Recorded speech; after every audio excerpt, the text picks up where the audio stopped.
Alright, what up, people? It's your boy Chig from Unit Eagle Eye, coming to you again with a brand new video. This is to talk about my tribute to Arsene Wenger, which might surprise a lot of you. I did pre-record this a couple of weeks ago, and I re-watched it, and I thought, oh, it's a bit moody. I'm not sure I'd want to necessarily go out that way. But you know, when Arsene Wenger came to the club, I'm one of the few who, you know, do remember other managers other than Arsene Wenger. I was 11 years old when Arsene Wenger came to the club. It was a prominent year for me in a lot of ways, in 1996, because I just started secondary school in 1996. And later in the same month, Arsene who came along and revolutionised not only the club, but if we're being truthful, football. You know, and I know a lot of people who've even been on the show will disagree with that. People who will have different takes on it because they spent so long hating the man. For me, I'm not of that ilk. For me, I understand what the man has done, not only for the club, but football. You know, to me, he is, and I'm not saying always will be, but currently is the greatest Arsenal manager ever. He's won more than any other manager. He's been more successful.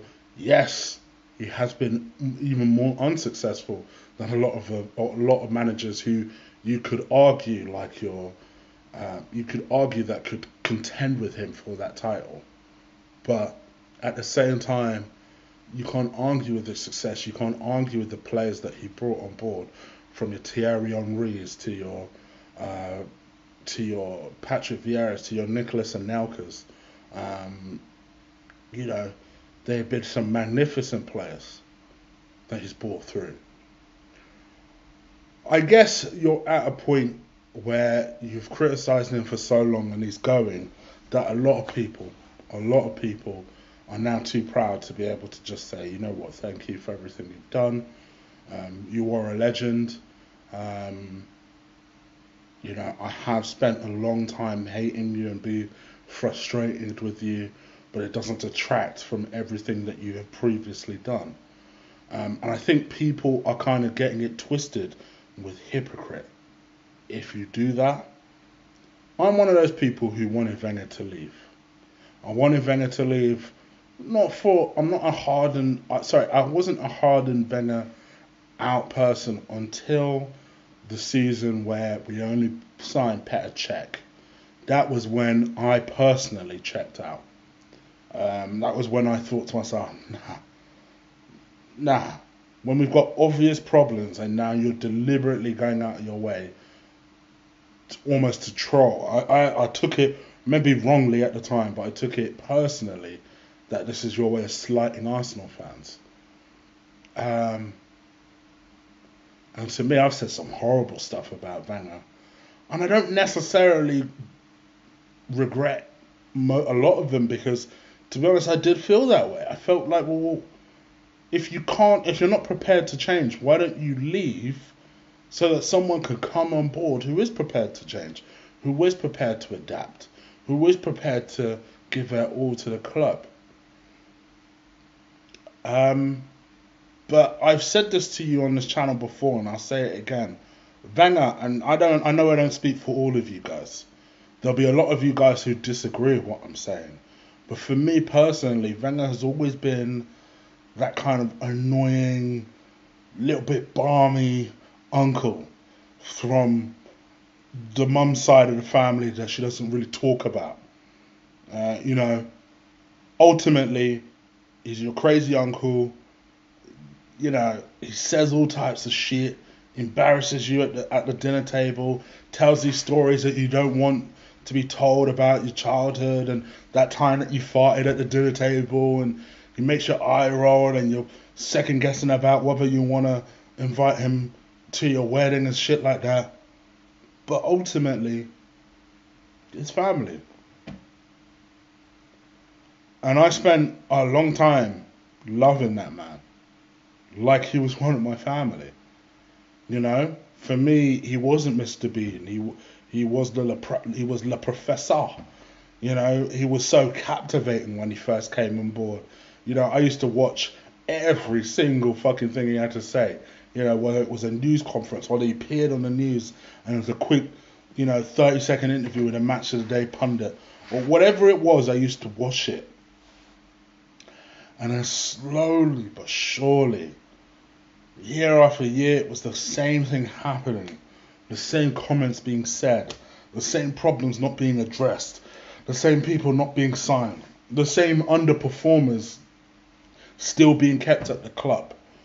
The same minimal money being spent in positions where we felt like we needed to be spent. It was the confusion of not knowing who to blame. Whether it was the board we needed to blame, whether it was him we needed to blame. And slowly but surely that shit started to mount up. Until that season when I felt, along with a lot of you, felt like, and don't get me wrong, I wasn't doing this channel at that time, but even I was talking to a lot of people saying, all right, cool. So we need a striker, we need a defender, we need a defensive midfielder. Where have I said that before? Seems like we've needed those. It's like we needed those positions forever. In fact, this is the one time in the summer transfer window where we got two deadly strikers where everyone's thinking, you know what, we're cool up front. We need in other positions. And that stuff has tainted him a little bit. It has. How can it not? See, I disagree with both sides of the argument here. You got people who completely feels like it's destroyed his legacy. I respect your opinion. I completely disagree with it. But then you also have people who say it doesn't taint his legacy at all. I respect your opinion. I completely disagree with it. There will always be, when you say the name Arsene Wenger, a little sour note of you that says, there'll be just that little bit of a, every time. You know, when you mention Sir Alex Ferguson to United fans, it's full of joy, it's full of hope, it's full of praise, and it's full of respect, and rightly so.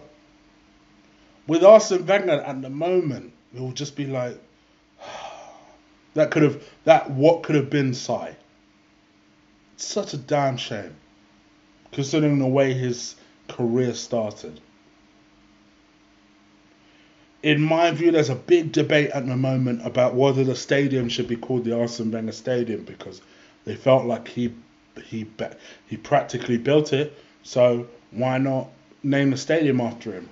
I personally don't want to see that. I don't want to see a stadium named after him. But if you want me to be real, he deserves a statue.